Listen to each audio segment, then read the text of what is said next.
অনুষ্ঠান যদি হয়, এই তথ্যচিত্র দেখাটা যদি একটা অনুষ্ঠান হিসেবে আমরা দেখি, তাহলে আশ্রম সঙ্গীত দিয়ে শেষ হলো, অতএব সেই অর্থে অনুষ্ঠান শেষ হলো। কিন্তু তারপরে আমরা একটু ছোট্ট একটা আলোচনা রাখছি, হ্যাঁ, তোমাদের উপস্থিতিতে, তোমাদের রাত্রের খাবারের আগে। এই তথ্যচিত্র আমার একটা ছোট্ট বক্তব্য,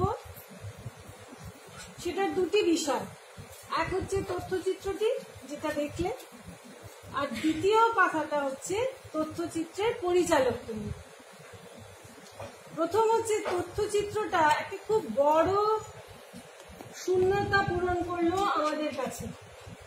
কেন না, এরম এক কাছ থেকে সহজ সরল একটি বর্ণনামূলক তথ্যচিত্র পাঠভবনের জীবন এবং আশ্রমের যে অবস্থান সেটাকে মিলিয়ে এরকম একটা সহজ সরল সুন্দর এত কাছ থেকে দেখা তথ্যচিত্রের খুব দরকার ছিল।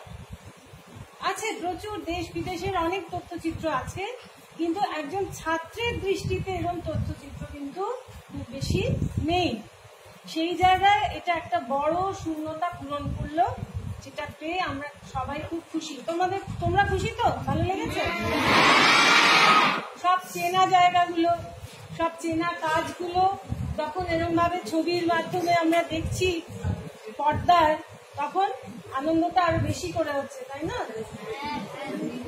কাজেই সেই জায়গায় পরবর্তীকালে যদি শান্তিনিকেতনে কালের নিয়মে পাঠভবনের এই চেহারা, দর্শনে না হলেও চেহারায় যদি পরবর্তীকালে কখনো কোনো পরিবর্তন আসে, তাতে কিন্তু এটা একটা তথ্য হিসেবে রয়ে গেল যে আজকের দিনে পাঠভবন তার চেহারা কেমন, আশ্রমের চেহারা কেমন, এবং পুরনো কিছু আশ্রমিকের দৃষ্টিতে তাদের স্মৃতিচারণে আমরা কিরকম ভাবে পুরনো পাঠভবনকে খুঁজে পাই।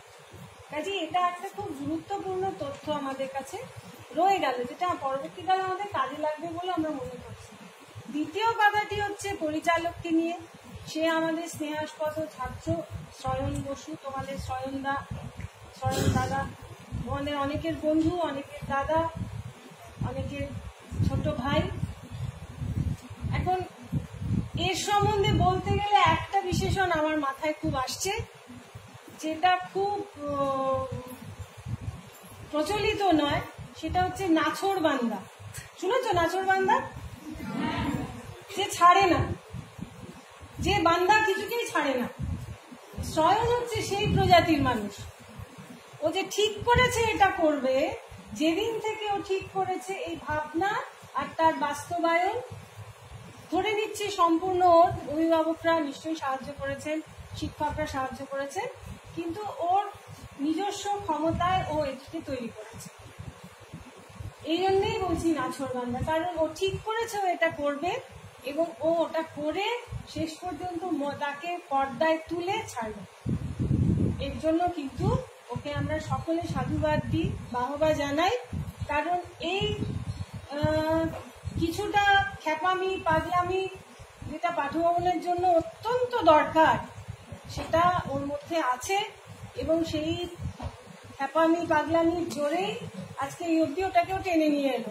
নিশ্চয়ই প্রচুর প্রতিবন্ধকতা ছিল, অসুবিধে ছিল, বাধা এসেছে, নিশ্চয়ই এসেছে।